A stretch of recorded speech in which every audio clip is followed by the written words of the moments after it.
Hello అండి, welcome to my channel are the cute Chaitras. ఇవాళ నిల్వ ఉండే బెండకాయ ఫ్రై, బెండకాయ పకోడీ కూడా అంటారు. బెండకాయ ఫ్రై ఎలా నిల్వ ఉంచుకుంటో చూద్దాము, ఎలా తయారు చేసుకుందామో చూద్దాము. ఇవాళ ముందే బెండకాయలు తీసుకొని ఫుల్గా కడిగి నీట్గా ఒక 2-3 టైమ్స్ కడగాలి. కడిగిన తర్వాత తడి మీద కొయ్యకూడదు. అవి ఆరిన తర్వాతనే మనం ముక్కలు కోసుకోవాలి. ముక్కలు కూడా ఆరాలి. అసలు చేతికి అనేది జిగట కానీ ఏది అంటుకోకూడదు. 1 డే మొత్తం ఆరబెట్టేసేయాలి. కాయలు ఆరబెట్టాలి, ముక్కలు ఆరబెట్టాలి. తర్వాత ఆయిల్ పోసుకొని అలా డీప్ ఫ్రై చేసుకోవాలన్నమాట. మరీ క్రిస్పీ కాదు, మరీ అని పచ్చిగా కాదు, మీడియం కలర్లో. ఎందుకంటే క్రిస్పీగా ఉన్నా ఫుడ్లోకి బాగోదు, మెత్తగా ఉన్నా నిలవ ఉండదు. అందుకని చెప్పి కొంచెం మీడియం సైజులో, ఎక్కువ క్రిస్పీగా ఏం లేకుండా అదిగో అలా అనమాట. అలా బాగా వేపుకొని ముందు రోజే కారం, కొంచెం ధనియాలు, కొంచెం జీలకర్ర, చిన్నులపై కారం అనేది రెడీ చేసి పెట్టుకోవాలి. అది దీంట్లో చాలా బాగుంటుంది అనమాట. తర్వాత ఇలా వేపుకుంటూ ఒక సిమ్లో, మంట హైలోనే ఉండాలి. ఎందుకంటే ఎక్కువ ముక్కలు వేస్తాం కాబట్టి వేగాలి. సిమ్లో పెట్టామనుకో లోపల ఉడికిపోయి బంకలాగా జామ్ అవుతుంది. అందుకని మనం మంట మీద వేపుకుంటేనే మంచిగా వేగుతాయి. ఇలా వేపుకుంటూ కరివేపాకు, పల్లీలు అన్నీ వేపుకుంటూ రెడీ చేసి పెట్టుకోవాలి. నేను కారం అయితే ముందే చేసుకున్నాను. ఇవి ఇయోస్కి అనమాట, అమెరికాకు పోవడానికి ఇవి. అందుకని కొంచెం జాగ్రత్తగా తడి తగలకుండా చేసుకోవాలి. ఇప్పుడు పిల్లలు అక్కడ ఫుడ్ మిస్ అవుతుంటారు కాబట్టి పిల్లలకి ఇక్కడి నుంచి పంపిస్తూ ఉంటారనమాట పేరెంట్స్.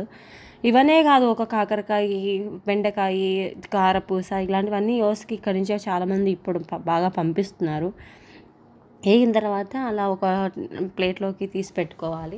లాస్ట్లో అదే ఆయిల్ చూసుకొని, ఆయిల్ ఎక్కువ ఉంటే కొంచెం తీసుకోవచ్చు. ఆయిల్ సరిపోతుంది అంటే కానీ దాంట్లోనే కొంచెం కారం అటు ఇటుగా అనేసి బెండకాయ ముక్కల మీద వేయచ్చు. ఇప్పుడు నేను పల్లీలు వేపుకుంటున్నాను. వేసుకుంటే జీడిపప్పు కూడా వేసుకోవచ్చు. నేనైతే జీడిపప్పు ఏం వేయలేదు, జస్ట్ పల్లీలు వేసుకున్నాను. 3 kgs బెండకాయలకి నేను ఒక గ్లాస్ నిండా వేసాను అనమాట. మంచిగా వేగిన తర్వాత వేసుకుంటే తింటుంటే అక్కడక్కడ చాలా బాగుంటుంది. కొన్ని వేసుకుంటారు, కొందరు ఇంకొన్ని వేసుకుంటూ ఉంటారు. పల్లీలు చాలామంది వేసుకోరు.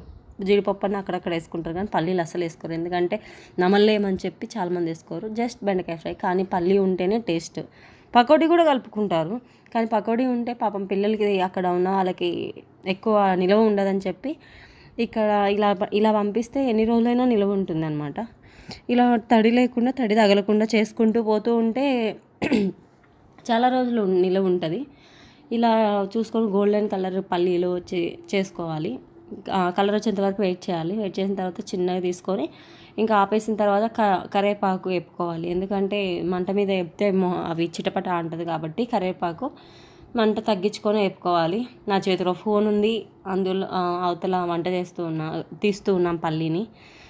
అట్లా కరివేపాకుని ఆయిల్లో ముంచుతూ తెలుతూ ఉంటే మనకి ఎక్కువ మీద ఏం పడదు. అలా జాగ్రత్తగా వేపుకుంటూ ఉండాలి. ఇలా బెండకాయ ఫ్రై ఒక కర్రీ చేసుకున్న ఫ్రై అనేది సైడ్ డిష్గా పెట్టుకొని తినేయచ్చు హ్యాపీగా. సో అందుకని బెండకాయ ఫ్రై చాలామంది ఇప్పుడు పిల్లలకి బెండకాయ ఫ్రై అక్కడ చేసుకోలేరు, అందుకని చెప్పి ఇదేనండి నేను చెప్పింది. నిన్న నేను చేసి పెట్టుకున్న కారము, చెన్నులపాయి, ధనియాలు, జీలకర్ర కొంచెం వేసి పెట్టుకున్నాను. అందులోకి సరిపోయేంత చూసుకొని వేసింది. ఇంకా తర్వాత ఇక్కడ పల్లీలు, కరివేపాకు అన్నీ వేసేసి మనం వేపుకున్నటి మొత్తం ఆ కారం కూడా వేసి మంచిగా మిక్స్ చేయాలి. మిక్స్ చేస్తే ఆ టేస్ట్, ఉప్పు ఏమైనా తక్కువ ఉన్నా, మనం ఆల్రెడీ కారంలో కూడా వేసున్నాను, సారీ చెప్పడం మర్చిపోయాను, నేను దాంట్లో ఆల్రెడీ ఉప్పు కూడా వేసున్నారు.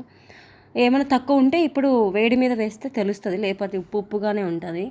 వేడి మీద చూసుకొని ఒక ఉప్పు కారం కాలుతుందని చాలా చిన్నగా కలుపుతుంది. ఇప్పుడే చూసుకుంటేనే ఏది వేసినా సెట్ అవుతుంది, ఒక కారమే కానీ ఉప్పే కానీ ఏదైనా. సో ఇలా అనమాట. ఇది ఎన్ని రోజులైనా నిలువ ఉంటుంది తడి తగలకుండా. ఇదండి ఇవాళ వీడియో. ఎర్రగా మంచి బెండకాయ ఫ్రై, మంచి వీడియో ఇదిగోండి. ఇదండి ఇవాళ వీడియో. నచ్చితే please subscribe my channel. Hello.